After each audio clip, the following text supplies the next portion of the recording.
El precio internacional del barril de petróleo ya está al mismo precio que antes de la invasión de Ucrania. Y sin embargo, los precios de la gasolina continúan por encima de las marcas registradas antes de la invasión de Ucrania. ¿Por qué razón? Veámoslo.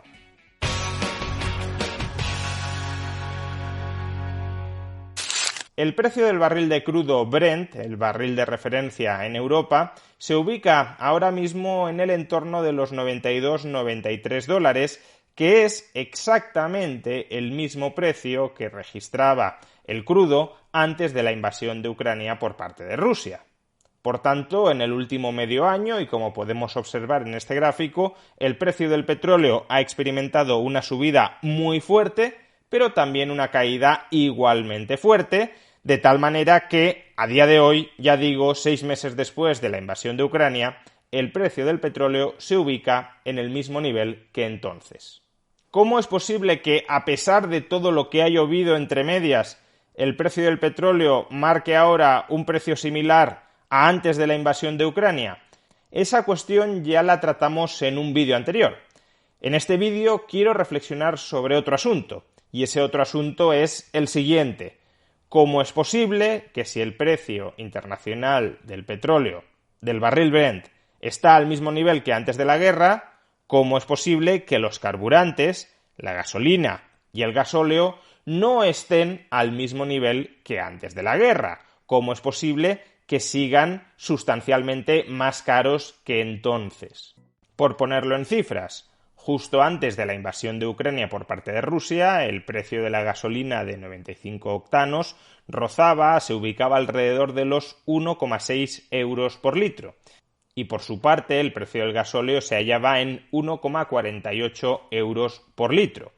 En la actualidad, sin embargo, ambos combustibles tienen un precio de 1,8 euros por litro. Hay que aclarar que nos estamos refiriendo a precios antes del descuento que aplica el gobierno. Por tanto, en este sentido, son precios perfectamente comparables. En consecuencia, si el precio de la gasolina y del gasóleo es de 1,8 euros por litro, lo que estamos diciendo es que el precio de la gasolina continúa un 12,5% por encima de antes de la guerra en Ucrania, y el precio del gasóleo está un 21, casi un 22% por encima que antes de la invasión. ¿Por qué sucede esto? Pues esencialmente por dos factores. El primer factor es el tipo de cambio euro-dólar. Estamos diciendo que el precio internacional del petróleo es el mismo ahora que antes de la guerra, pero es el mismo en dólares. El barril Brent antes de la guerra costaba 93 dólares, ahora cuesta 93 dólares. Sin embargo, lo que nos cuesta a los europeos $1 se ha encarecido. Antes de la guerra, por cada euro podíamos comprar 1,14 dólares. Ahora, con cada euro solo podemos comprar 1,02 dólares. Dicho de otra manera, el precio internacional del petróleo en euros no es el mismo ahora que antes de la guerra. Antes de la guerra, el barril Brent nos costaba a los europeos 81,5 euros y ahora nos cuesta alrededor de 91,2 euros. Esto supone que el barril de petróleo Brent todavía se ha encarecido en euros casi un 12%. Recordemos, la gasolina está ahora mismo un 12,5% más cara que antes de la guerra y el gasóleo un 22% más caro. Por consiguiente, la evolución del precio del crudo en euros bastaría para explicar, aparentemente, todo el encarecimiento que ha sufrido desde la invasión de Ucrania el precio de la gasolina. Y sin embargo nos quedaría un porcentaje significativo sin explicar del precio del gasóleo.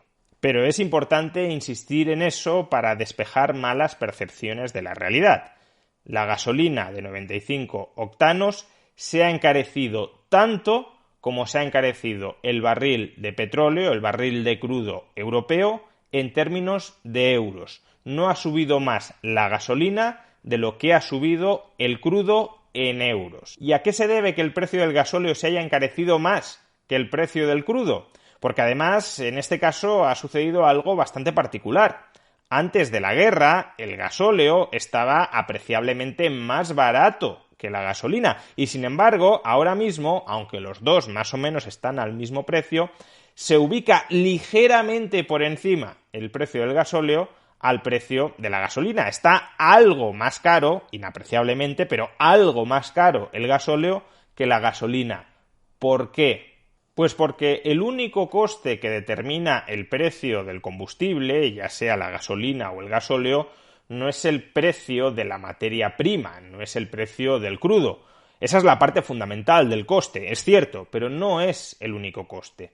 Otro coste muy importante que termina determinando o que termina trasladándose al precio de la gasolina o del gasóleo es el coste del refino, de la transformación de la materia prima, del crudo, en combustible. Y los precios que cobran las refinerías por refinar el crudo en gasolina y sobre todo en gasóleo se han disparado durante el último medio año. En este gráfico podéis observar el llamado crack spread 321 durante los últimos 5 años. ¿Qué es esto? Pues es una operación, es un cálculo muy sencillo. Cogemos el precio de 2 barriles de gasolina, le sumamos el precio de un barril de gasóleo y le restamos el precio de 3 barriles de crudo. En este caso no de crudo Brent, el referencia en Europa, sino del crudo estadounidense. Pero en cualquier caso nos sirve igual que el precio del barril de la gasolina y del gasóleo, al ser refinados, es decir, antes de llegar a las estaciones de servicio, cotizan con una prima muy importante frente al barril de crudo.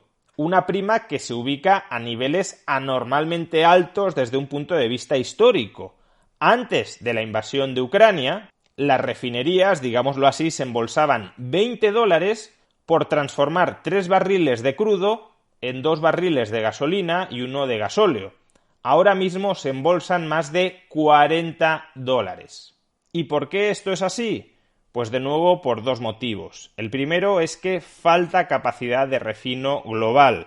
Hay un cuello de botella en las refinerías que se ha visto agravado con las sanciones occidentales contra Rusia. Parte de la capacidad instalada de refino está en Rusia y ahora mismo no queremos comprar petróleo refinado en Rusia, de modo que hay que refinarlo en Europa o en Estados Unidos, lo cual añade presión a las refinerías europeas y a las refinerías estadounidenses. Eso significa que estas refinerías pueden cobrar precios más altos por refinar que antes. Si hay muchos compradores y muy poquitos vendedores, esos vendedores pueden subir los precios. Pero existe además un segundo factor. Y es que los costes de refinar gasóleo específicamente se han disparado. ¿Por qué? Pues porque la tecnología más extendida para refinar crudo en gasóleo utiliza intensivamente gas natural. Y los precios del gas natural, tanto en Estados Unidos pero sobre todo en Europa, han estallado. Con lo cual es bastante más costoso refinar ahora gasóleo de lo que lo era antes de la guerra, es decir, antes de que se dispararan los precios del gas. Eso no significa, cuidado, que las refinerías no estén ganando mucho dinero ahora mismo, porque los precios del refino han subido más que sus costes, pero sus costes, y específicamente los costes de refinar gasóleo, han aumentado. Y por eso el precio del barril de gasóleo se ha encarecido relativamente al precio del barril de gasolina, y ese encarecimiento del precio del barril de gasóleo, del gasóleo ya refinado, se traslada en las estaciones de servicio en un precio del litro del gasóleo que no solo es que haya subido proporcionalmente más que el precio del crudo, sino que se ubica, algo que no solía suceder, por encima del precio de la gasolina. Por tanto, aquí tenemos el misterio resuelto. ¿Por qué los carburantes se han encarecido más desde la invasión de Ucrania que el precio del petróleo? ¿Por qué la gasolina y el gasóleo no han regresado al mismo precio que tenían antes de la guerra, cuando el petróleo, cuando el crudo sí lo ha hecho? Pues por un lado por la depreciación del euro frente al dólar y por otro lado por el aumento de los precios de refino, que deriva de la falta de capacidad de refino y por tanto de la capacidad de las refinerías de cobrar precios más altos por refinar, pero también por el aumento de los costes del refino, muy en particular por el incremento de los costes del gas. En definitiva, los culpables son una política monetaria que se desentiende del valor de la moneda y una política energética que durante años ha desincentivado la inversión en refinerías. Y ahora, claro, los consumidores pagamos las consecuencias.